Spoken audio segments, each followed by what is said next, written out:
la clé pour guérir tout ce qui va être de l'ordre du traumatisme, de la dépression, des troubles mentaux et tout ce qui se passe là-dedans, c'est la neuroplasticité.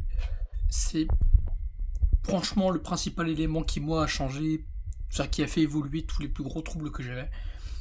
Et en fait, il faut comprendre que c'est une fonctionnalité du cerveau, oui, c'est ça, c'est une fonctionnalité du cerveau qui fait que c'est pas des médocs qui vont permettre ça, parce que les médocs sûrement que certains vont jouer un peu sur ce jeu-là, mais globalement, les médocs vont avoir pour intérêt de réduire drastiquement l'activité cérébrale en général, et c'est ce qui fait que de toute façon, ça va juste atténuer le problème. C'est littéralement mettre un couvercle sur une casserole qui bout. C'est le concept. L'autre sujet, c'est les psys. Les psys, en fait, leur intérêt, c'est qu'ils vont avoir une approche psycho-émotionnelle. Alors, j'ai découvert il n'y a pas longtemps d'autres catégories de psy que je connaissais pas, qui vont au-delà du MDR, donc en gros, du EMDR, qui pour moi était le plus abouti. Tu vas avoir des psychologies systémiques et des psychologies stratégiques. Alors ceux-là, je les connais pas. Je pense que je vais m'y attarder quand j'aurai un peu plus d'argent et de temps. Mais du coup, eux, ils se favoriseraient tout ce qui va être neuroplasticité par la compréhension de vraiment qu'est-ce qui se passe. Mais sinon, les psys en général, que ce soit psychothérapeute, psychologue, pédopsychiatre, tous les trucs un peu dans ce game-là, le problème c'est qu'ils ont une approche qui est très faire comprendre. Et c'est bien, quelque part c'est ce qu'on cherche, c'est faire comprendre au patient son problème. Ce qui permet en fait de jouer sur la neuroplasticité, mais d'un point de vue travail interne, d'un point de vue presque inconscient. Le but c'est de ne pas dire au patient qu'est-ce qu'il a, ou alors minimiser, parce que moi on m'a jamais vraiment dit, à part des rares exceptions.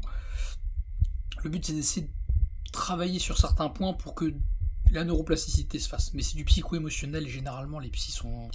Je suis désolé, mais les psys vous n'êtes pas compétents. Vous avez il vous faut des années pour faire un travail qui pourrait prendre tellement moins de temps. Les thérapies longues, pour moi, c'est juste que les personnes ne sont pas compétentes. Je suis désolé. Alors, je suis pas psy, je connais pas tous les cas, surtout pas les cas PNJ qui sont majoritairement confrontés aux psy, donc je le dis peut-être de la grosse merde. Mais une chose est sûre, c'est que les psys prennent beaucoup de temps, parce qu'en fait, j'en suis sûr et certain, c'est qu'ils sont pas compétents d'un point de vue expérience. C'est bien d'avoir des années de psy derrière soi, c'est bien de comprendre la psychologie, mais quand t'es pas confronté au cas, tu comprends rien. Et je suis l'exemple même que ça a été un échec. Parce qu'en fait, il faut être capable de vraiment... En fait, c'est même plus que de l'empathie, là, c'est vraiment être à la place d'un cerveau qui ne fonctionne pas comme le tien. Parce que comprendre un cerveau qui n'est pas le tien, c'est une chose.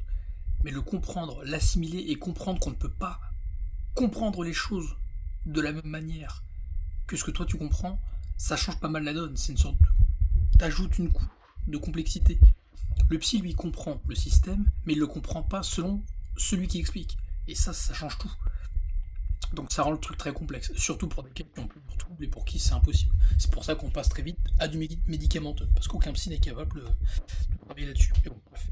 Donc tout ça pour dire que tout ce qui est psy et médicaments, c'est une approche probablement un besoin, ça peut aider, mais c'est pas le principal. La neuroplasticité, tu la bosses avec l'alimentation, le rythme est super important, parce que c'est le rythme qui généralement pète ça. Et en fait, les gens qui ont une neuroplasticité, qui ont des mauvais branchements là-dedans, ils ont chopé un rythme qui est très rarement excellent, qui est rarement bon pour le corps et qui est rarement normal. Et le problème, c'est que tu le changes pas par la simple force de la volonté, tu le changes par l'habitude, par de l'aide. C'est là où les médicaments et les psys peuvent aider. Mais il faut vraiment que le rythme il change. Parce qu'il y a toujours un truc qui merde là-dedans. Et si tu arrives à avoir un bon rythme de sommeil, un bon rythme alimentaire, un bon rythme de sport, et un bon rythme social, lui à l'arrière il est un peu plus technique dépendamment des personnes, mais... Et idéalement bien sûr des exercices cérébraux qui permettent de jouer là-dessus, qui a un côté un peu épanouissement aussi, quand tu es satisfait de ce que tu fais, quand tu vas là où tu veux et que tu fais ce que tu veux, notamment épanouissement professionnel, mais ça c'est dans certains cas, là tu réalignes tout. Mais je connais aucun mec qui a des troubles là-dedans qui a tout aligné. Aucun. Mais même à un petit niveau, genre juste quand tu as une démarche de positif dans chacun de ces points, normalement, faut juste attendre. Et moi j'en suis un peu à ce cas-là. Sachant que moi je cumule des cas, je cumule beaucoup de traumas et ceux qui vraiment empêchent ce changement là, mais ça j'en suis sûr, et la preuve je vais beaucoup mieux, et je on pense totalement différent. En fait, que tu changes de monde. Tu changes totalement de monde hein, quand tu sors de là. Toutes les personnes qui sont atteintes des sujets dont je parle, là, faut bien comprendre que ils ne voient pas, mais pas du tout le monde de la même façon que les autres. Et ça, je répéterai jamais assez dans mes vidéos, mais vous ne voyez pas les mêmes choses que votre voisin. C'est peut-être même pas les mêmes couleurs, c'est peut-être même pas les mêmes bruits que vous entendez, pas les mêmes odeurs, parce que chacun a son prisme de perception. Et là-dedans, c'est 1000 fois plus complexe que tout ce que vous voyez, tout ce que vous pouvez voir, entendre et sentir. Et vous dire. Et pour une personne qui est traumatisée, c'est un alien. Pour vous, c'est un alien. Moi, si je me compare à la globalité d'individus, je suis un putain d'extraterrestre.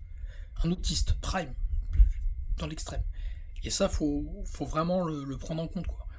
Parce que ça change tout. Enfin bref, tout ça pour dire que la neuroplasticité, c'est ça qui fait changer les choses. C'est ça qui fait que vous pouvez guérir de tout, mentalement. Et un peu physiquement, mais ça, c'est là on entre dans une phase un peu psychologie du futur, MTC, ésotérique. Là, faut faire ce qu'on contrôle là, mais globalement, si tu souhaites tout là-dedans, ton corps n'a pas de problème. Moi, je sais que j'ai jamais eu aucun problème avec mon corps, quasiment.